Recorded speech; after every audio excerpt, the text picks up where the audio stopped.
Alright, now going into part 2 of the rice water rinse video.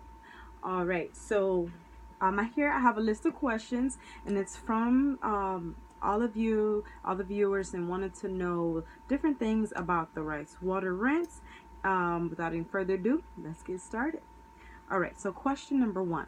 Does it have to be organic rice? Yes, it should definitely be organic rice because you want to get the rice at its most natural and its most purest state. If you get any other rice, they might have the pre-boiled or the minute rice. Any of those other rice, they might have preservatives or other things done to them in their processing process when they, putting them into the bags and they're storing them to ship them to the store. So you might want to stick with organic rice as the smartest choice. It's the better choice. Maybe should be your only choice, because everything else you don't know what's in it, preservatives, pesticides, things that they might use to spray on the grain farms when they're growing it. So organic rice is what you want to go with because it's at its purest form and you don't have any other pesticides or chemicals that's in it to help prep the rice when they're packaging it. So organic rice, yes, because you want it at its natural state. All right, next question, number 2. How many times should I do the rinse? You should do the rinse every other to every wash day. So start off with the every other to see how your hair responds to it, and then if you feel like your hair needs a little bit more help, then you'll go with your every wash. But start off with the every other to see how your hair reacts and responds, to be on the safe side. But it's natural, so you're getting the vitamins and the minerals, so it's not anything harmful going into your hair. So you can start off slow and then work your way up. Now, question number 3. Can I use it with other products? Yes, you can, but fit it into your step in a wise way. So choose wisely when you're going to add what with it. But it's very natural. It's not anything harmful. But you want to try to get the most out of your rice water rinse. You want to try to get the most out of those vitamins and minerals. So choose wisely, which leads me into the second part of that question. I had someone ask me, in which step should I do it, because I do this and I may do this first and do this first. So what you want to try to do to get the most out of those minerals and vitamins from the rice water rinse: clean your hair first with the shampoo. Shampoo it first, and then then you do your rinse, so you can cleanse your scalp, you cleanse the follicles, cleanse your pores in your hair, and then you want to add in that rinse so you can get the vitamins and minerals into your follicles and shafts of your hair. Then you want to go in and seal it. So whatever you do after, whether it's put the conditioner and whether it's put any oils or leave-ins, do that after you do the rinse, because you can leave the rinse in there, rinse it out just a little bit once you've added the rinse, but you can, for the most part, leave it there, just a little bit. Maybe you have a little residue left over. But the rinse acts as a detangler and a softening agent, so you can use it as the conditioner. But if you feel like you need a little bit more cream base, you need more help,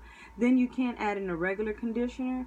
But rice water does soften and detangles the hair as well, so you can add that as your conditioner step and then do everything else after, like your leave-ins, add your oil. But the thing is that you want to try to get the minerals and the vitamins into your hair shafts. You don't want to defeat the purpose and revert the process by using a shampoo after, because then you're washing back out what you just put into your hair. So you want to try to keep those in there and maintain it and seal it.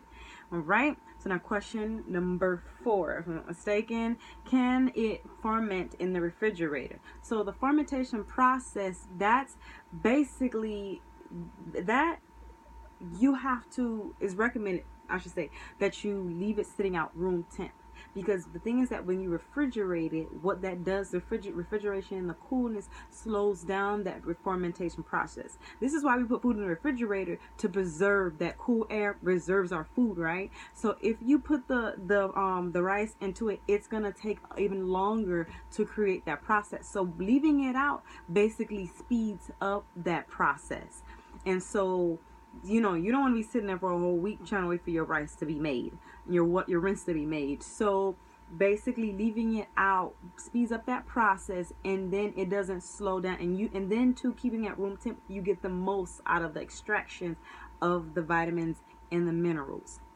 When you put in the refrigerator, it takes a long time because you're slowing down that process, and the fermentation process is not breaking down as much as room temperature. Those good bacteria aren't breaking down how they need to extract everything that it needs to when it comes to the nutrients. So no, leave it out for 24 hours. You can put it in after you've done that fermentation process. Put it in the refrigerator. You can do that. Which brings me to another question. It was another question that I had. Ooh, did I just lose it? I thought I just lost it. But for the most part, you can refrigerate it. After how long you can leave it? A week, like I said, a week, because then it's gonna start smelling.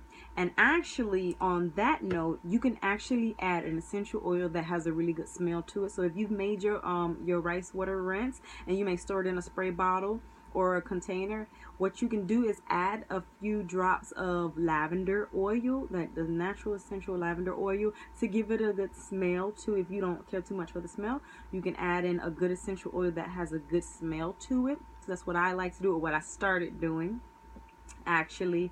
But as more questions and different recommendations come to me, I'll definitely present it to you. But for the most part, I think that is, the basis of, when it comes to the rice water rinse, different things and techniques that you can try in preparation of your rice water rinse. And if you have any more questions or concerns, you can please feel free to go ahead and leave a comment in the bottom. And just no question is too great, too small, because we want to know, and we need to know, see how it fits into our routine, and how we will get the most out of what we need to grow our hair. And yeah, for the most part. All right, ladies, that's all for now. Thank you.